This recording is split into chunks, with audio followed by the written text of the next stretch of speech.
Hello दोस्तों, नमस्कार। मैं मनीष कुमार, मेरे यूट्यूब चैनल में आपका स्वागत।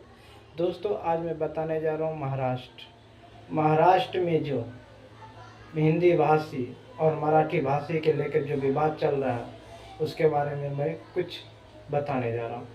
दोस्तों, महाराष्ट्र में जो बिहार, उत्तर प्रदेश जो हिंदी भाषी क्षेत्र है वहाँ के लोगों को वहाँ पे पीटा जा रहा है एमएनएस कार्यकर्ता के द्वारा, जो ये सिखाते हैं कि मराठी कैसे बोली जाती है, मराठी क्यों नहीं बोलते, तुम लोग महाराष्ट्र में आके काम करते हो और यहाँ की भाषा तुम लोग नहीं बोलते, कैसे बोल पाएगा।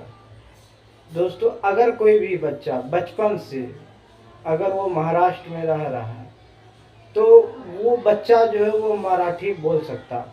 अगर कोई आदमी 30 साल 40 साल बाद वो महाराष्ट्र में आता है तब वो महाराष्ट्र बोलने की कोशिश, अगर कोई मराठी उसके साथ बोलने की कोशिश करेगा और उसको सिखाएगा तब वो मराठी बोलेगा। सभी भाषा का सम्मान होना चाहिए, चाहे कन्नड़ हो, तमिल हो, हिंदी हो, हर भाषा का इंडिया में सम्मान किया गया।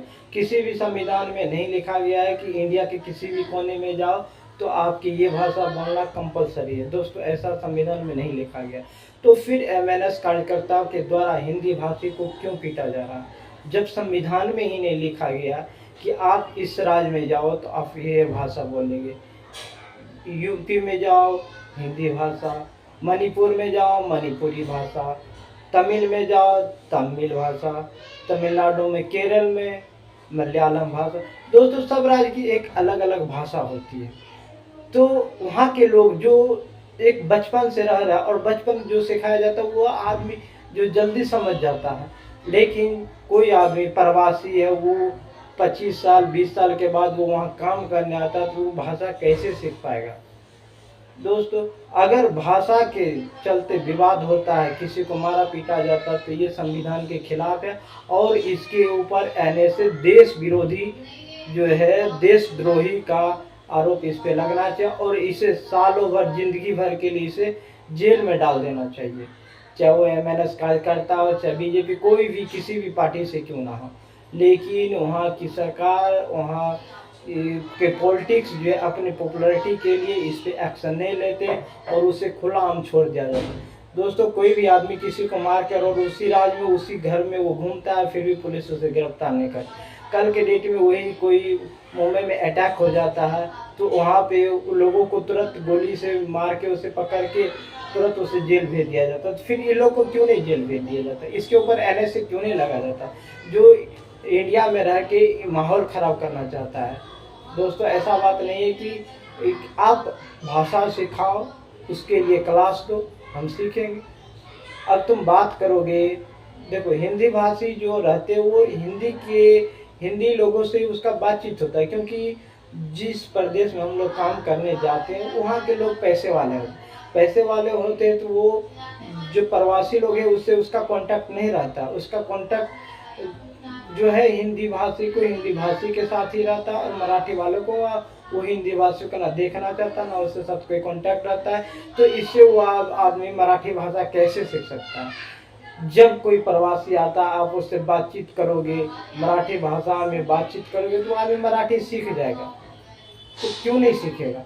लेकिन आप जो प्रवासी है उसको आप वर्कर के तरह काम करवाओगे, उससे भाषा सिखाओगे नहीं, उसको बताओगे नहीं तो कैसे सीखेगा।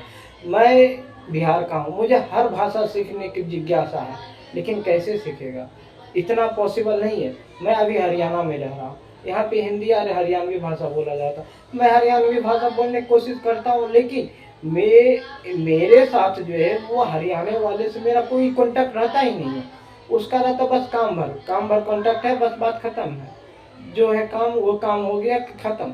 तो हम कैसे हरियाणवी भाषा सीख सकते हैं। आदमी काम कर रहा है, करेगा या क्लास करेगा। अगर वो क्लास करेगा तो फिर उसको सैलरी कौन देगा, उसको खाने के लिए जो है वो पैसे कहाँ से आए। हम हिंदी भाषी अगर महाराष्ट्र में जाता है, आपको मराठी सिखानी है तो आप उसके लिए क्लास करवाओ, उसको एक स्कूल दो, स्कूल में पढ़ाओ और उसको सैलरी दो। हम मराठी सीखने के लिए हमें कोई दिक्कत नहीं, हम नहीं काम करेंगे, हम आके महाराष्ट्र में मराठी सीखेंगे, आप हमें पैसे दो सीखने का, हम सीखेंगे, क्यों नहीं सीखेंगे। अब वो काम करेगा कि मराठी भाषा सीखेगा। दोस्तों बस काम चलने से मतलब होता है कि आप किसी भी देश में जाते हो, किसी भी राज्य में जाते हो, बस आपका कम्युनिकेशन सही होना चाहिए। अगर वो आदमी इंग्लिश में समझ जाए तो इंग्लिश में, मराठी में समझ जाए तो मराठी में सिखाओ, हिंदी में समझ जाए तो हिंदी में बताओ। तो फिर इसमें लड़ाई मारपीट दंगे करने की क्या है? ये सारी एक राजनीति है, सोची समझी राजनीति है, ताकि हिंदी भाषी जो लोगों को उसको मारा जाए, पीटा जाए, उसको अपने राज्यों से भगाया जाए, और उसको जो है किसी तरह से मराठी मारपीट के बुलवाया जाए। तो ये जो है संविधान से ये देश चलेगा, ना कि आपके हिसाब से। अगर आप मारपीट करते हो तो उसके ऊपर NSA लगा देना चाहिए और उसको जेल तत्काल भेजना चाहिए। दोस्तों अगर मेरा वीडियो अच्छा लगे तो लाइक शेयर और सब्सक्राइब करना ना भूलें। धन्यवाद।